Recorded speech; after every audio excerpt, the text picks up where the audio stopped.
Duplo Expresso. Olá, tudo bom? Esse é o Drops do Duplo Expresso de 8 de outubro de 2018, o day after, depois do tsunami eleitoral de ontem. Quem é da esquerda deve estar sentindo muita dor pelo corpo, não é mesmo, Rômulus? É isso, Carlos Krebs. É um dia doloroso, mas a gente não tem tempo de parar para pensar, não. A gente mesmo, tendo levado uma surra ontem, precisa a gente admitir, a gente tem que partir para o contra-ataque. Primeiro, é identificar o tamanho da surra. Nós, aqui no Duplo Expresso, éramos partidários do slogan de que eleição sem o Lula era fraude, e foi isso que a gente viu ontem. A gente viu uma fraude. Nós, aqui no Duplo Expresso, porque sabemos de relatos de veteranos da política e porque observamos coisas esquisitas em eleições, dados públicos, como, por exemplo, o que tinha acontecido no primeiro turno de 2014, comentamos sobre isso extensamente na transmissão de ontem à noite, do Duplo Expresso de domingo. Nós sabíamos que tem fraude na urna, tem fraude na totalização a portas trancadas lá no TSE, o conclave, né? Eles saem a fumacinha, é o número que eles chutam. A gente vinha falando, publicamos diversos artigos, alguns republicados pela Blogosfera, um deles foi republicado pela Conversa Fiada e outros veículos, anotando todos os elementos que são indícios de que as pessoas que tratam não ligam para valores democráticos, para a soberania popular. Carlos Krebs, a família que fabrica e programa a urna é a família Thompson Flores, a do presidente do Tribunal Regional Federal, da 4ª Região, que ligou lá para não deixarem soltar o Lula meses atrás. Ele, o vovô dele, foi ministro do STF, nomeado pela ditadura, a fase mais dura da ditadura, pelo Costa e Silva. Fora isso, a família dele está no judiciário desde o século XIX. É genética. Não só no judiciário, Rômulus, nós já tivemos um prefeito biônico também com esse honroso sobrenome aqui em Porto Alegre. É exatamente isso, Carlos. O prefeito biônico, o tio dele, o TT, acho que é TT Thompson Flores, não, TT Flores, não sei o que, Thompson Flores, acho que é Telmo, salvo engano. Foi prefeito biônico de Porto Alegre, então também não liga para o voto. E fora isso, me contaram outro dia, Carlos Krebs, um comentarista aí da comunidade, que outro antepassado deles, fora ter tido aquele lá de trás, que foi o comandante da última expedição do Exército que massacrou Canudos. Olha isso, eles matam os da Silva desde o século XIX. Também teve outro aí no início do século XX, Carlos, que foi decisivo na guerra civil entre Chimangos e Maragatos. Era alguém que ou era o presidente da província, ou era o secretário de segurança, e fez o massacre que começou lá, matou 15 pessoas, estudante que deu tiro da polícia, que começou uma revolta em Porto Alegre. Era Thompson Flores também, olha, que mandou lá dar tiro no pessoal que estava protestando, os estudantes, um massacre. Então, é uma família que não tem nenhum apego pela democracia, são eles que programam a urna e fabricam ela. Fora isso, toda a área técnica de informática do Tribunal Superior Eleitoral são todos eles egressos da SEI, a Secretaria Especial de Informática do regime militar. É isso mesmo. O pessoal do regime militar que não gosta de voto, que deu golpe contra o voto, é o pessoal que conta o seu voto, meu amigo, lá na Justiça Eleitoral. Então, nós sabíamos, e outras, a gente colocou evidências de fraude, de exemplos de eleição, que tinha acontecido, tem relatos, diversos artigos, se você procurar fraude em duploexpresso.com, você vai encontrar, e nós acreditamos que ontem teve a fraude. Agora, o que é irônico, Carlos Krebs, é que o vencedor, o Jair Bolsonaro, de novo colocou, no discurso dele de vitória do primeiro turno, colocou em dúvida a fiabilidade, falou, se não fosse a urna eletrônica, eu teria ganhado no primeiro turno. E quem que se tornou o fiador da fraude, Carlos Krebs? O PT e o Haddad. Vocês lembram que semanas atrás, quando Jair Bolsonaro colocou em dúvida a urna, o Haddad saiu e falou, não, ele está atacando a democracia quando coloca em dúvida o nosso sistema maravilhoso de apuração. Ontem, Carlos Krebs, depois dos indícios flagrantes de fraude, a Aloysio Mercadante, na transmissão lá do Brasil 171, da central do Plano B, falou, é viralatismo, você não pode questionar a urna eletrônica.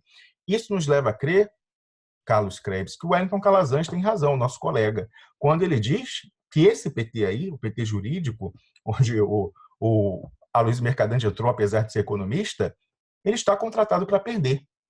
O Carlos Krebs, o maior indício de fraude, para mim, paradigmático dessa eleição, é o caso do senador Roberto Requião. O senador Roberto Requião, ao longo de toda a campanha, inclusive na última semana, ele estava com mais de 60% dos votos válidos para o Senado. O senador Roberto Requião chegou na apuração malandra, ele que é um nacionalista conhecido, chegou com apenas 13%. Aí você fala, não, foi fake news.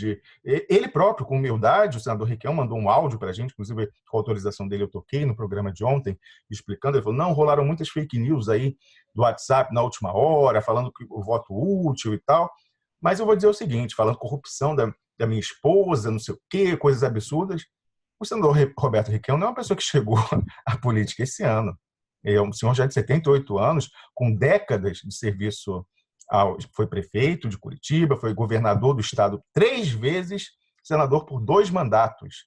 Ninguém no Paraná ia formar o seu juízo sobre o senador Roberto Requião, gostando ou não dele, com base em fake news do WhatsApp das últimas 24 horas. Não é uma pessoa que chegou hoje. Aí, olha que esquisitíssimo, Carlos Krebs.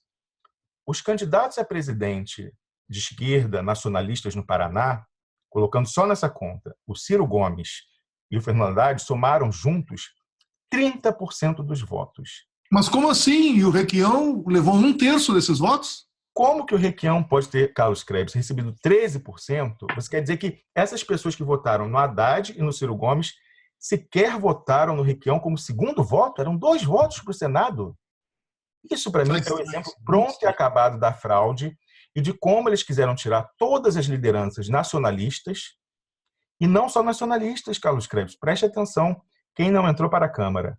A filha do Eduardo Cunha não entrou e o Romero Jucá não entrou. Eram os cérebros das 2 casas, da Câmara e do Senado. Eles emparedaram, deixaram as 2 casas acéfalas, tiraram todos os políticos tarimbados, seja da esquerda, seja da direita, entreguistas ou nacionalistas, para colocar uma massa amorfa, muito renovada, que eles chamam, mas de pessoas ali que são novatos, que entram sem conhecer o sistema, para serem emparedados pelo sistema Bolsonaro. Isso está claríssimo. Eles limparam e colocaram um Congresso acéfalo para ser emparedado pelas Forças Armadas. Isso está cheirando a fraude, claríssima, grosseira. E o Aloysio Mercadante disse que você não pode reclamar e não pode sequer questionar. E o Haddad falou que isso é um ataque à democracia. Então, o PT se tornou o fiador da fraude.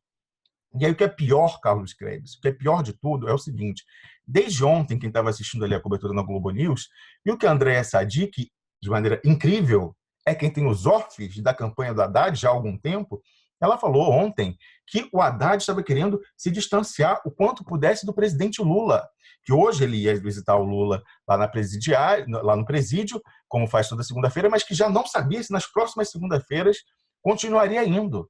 Eles estão tributando o fiasco eleitoral de ontem ao presidente Lula, que foi quem deu os votos que ele teve. O Bolsonaro, Carlos Krebs, cresceu no eleitorado popular, o eleitorado que a gente deu exemplo no programa do município de Nova Iguaçu. Nova Iguaçu não, perdão, de São Gonçalo, no Rio de Janeiro. Você que não é do estado do Rio, talvez não conheça, mas é um município grande, com mais de 1 milhão de habitantes e de eleitores, que era muito popular, uma área ali que mora o pessoal realmente da base da pirâmide social, inclusive uma ex-empregada doméstica minha era de lá.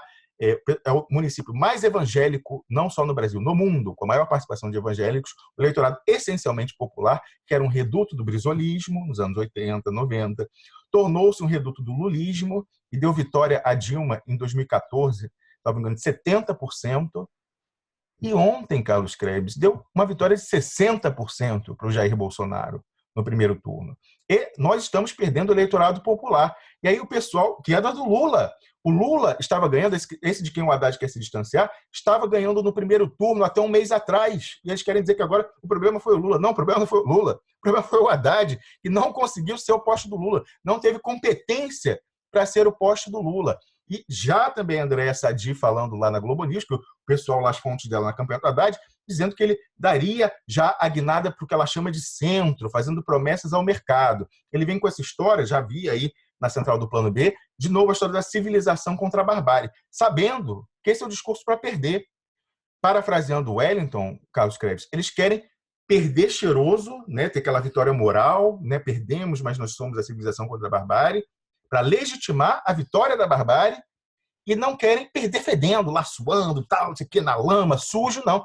Querem perder cheirosos, vistosos, elegantes, mas justificando a tal da barbárie. Eles não querem encarnar, Carlos Krebs, o projeto nacional, o projeto de integração que deu 4 vitórias consecutivas ao PT. A gente no programa mostrou o spot genial do João Santana em 2006, que era aquele do mapa do Brasil com as estatais, aí vinham as mãos, tomava Telebrás, tomava CSN, tomava Telebrás, Vale do Rio Doce, e aí falava, olha, sobrou a Petrobras, o Banco do Brasil, a Caixa Econômica, você vai deixar eles levarem também? É assim que a gente ganhou a eleição, e é assim que a gente pode ganhar, botando o projeto nacional. O Merval Pereira, ontem na Globo News, Carlos Krebs, dizia o seguinte, o Fernando Haddad tem que fazer um discurso para a direita para pegar os 4% que o Alckmin teve, porque o eleitorado popular vai para o PT de qualquer jeito, por gravidade. Não, não vai não. O Bolsonaro está tomando esse eleitorado do PT. Então, a gente tem... se o eleitorado popular é conservador em costumes, é o do prende e arrebenta, direitos humanos para humanos direitos, nesse terreno a gente não pode conquistar ele. Onde que a gente pode conquistar?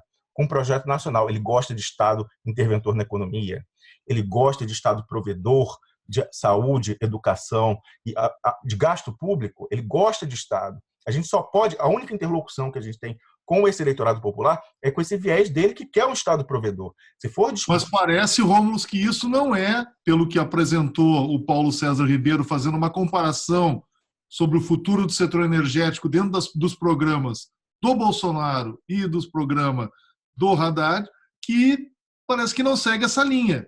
Eles estão muito próximos, muito próximos. Poderiam, inclusive, um pertencer ao outro. É exatamente isso, Carlos Krebs. Foi impressionante essa apresentação do Paulo César Ribeiro Lima, mostrando que para a Petrobras e para o pré-sal, a proposta do Paulo Guedes, que é um tosco, é neoliberal, mas é tosco, do Bolsonaro, e do Marcos,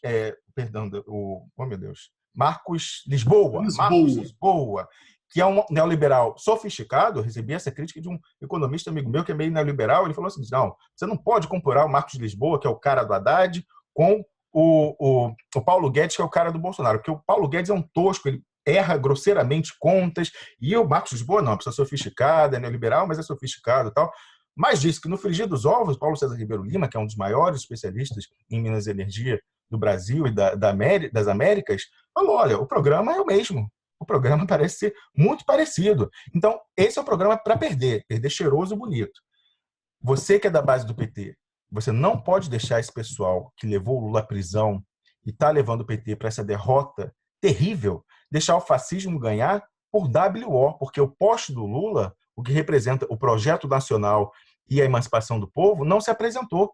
O Haddad está querendo vir perder como candidato dos bancos da civilização contra a barbárie. Perder cheirosinho. Você vai deixar isso? Você vai deixar isso ser o PT e ainda pendurarem a derrota no presidente Lula? Para ele ser condenado mais uma vez? Você vai ajudar o golpe a dizer que o derrotado foi o Lula? Você não pode permitir que o presidente Lula seja encarcerado mais uma vez, sob o risco, Carlos Krebs, de a gente nunca mais ver o presidente Lula. Muitos aí do outro lado nos criticaram, nos ridicularizaram quando nós insistimos aqui, falamos de muito tempo, porque tínhamos informações, inclusive, de pessoas de inteligência estrangeira, que o presidente Lula deveria ir para uma embaixada, estar de lá liderando, falando, controlando o que ele come, e onde nós estaremos ouvindo a sua palavra. Até hoje. Você continua nos criticando por nós termos defendido que ele tivesse se refugiado numa embaixada no Brasil? Você está seguro de que você poderá ver o presidente Lula falando de novo, agora sobre uma presidência de Jair Bolsonaro? Cadê a sua cara agora? Cadê a sua cara agora? Você vai continuar se enganando, ouvindo a flauta mágica do flautista de Ramelã lá no Brasil 171, na central do Plano B, para você acordar com uma realidade trágica como foi a de ontem? Lá na sexta-feira, você lembra? Estavam sábado com uma pesquisa fake lá, inclusive financiada de maneira esquisita aí. Pois é, você quer ficar lá e aí depois daqui a 3 semanas acordar e descobrir que você está afogado com os ratinhos lá do flautista de Ramelã? Ou você já está pronto para ouvir a verdade e se preparar para ela? Essa é a pergunta que fica, Carlos Krebs. Se você está preparado, nos encontre amanhã às 6 da manhã no Duplo Expresso. É duro para a gente também. Me exaltei no programa, ontem, hoje, mas é a luta.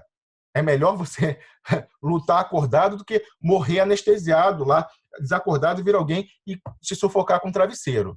Porque é isso que está acontecendo. Então, eu recomendo fortemente, antes de me despedir, que você veja o programa de hoje, que nós tivemos com o Paulo César Ribeiro Lima, o Wellington Calazans e o Carlos Krebs, e também o programa que tivemos ontem, no domingo, no Duplo Expresso de domingo, com o Sama, nosso comentarista aí de cultura, ele que é um artista visual multiplataformas, e também o cientista político Felipe Quintas. Uma discussão muito boa. Eu vou, inclusive, aqui terminando, rever os 2 programas. Nós, no Duplo Expresso, voltamos para a luta, certamente, amanhã, às 6 da manhã. Até lá. Duplo Expresso.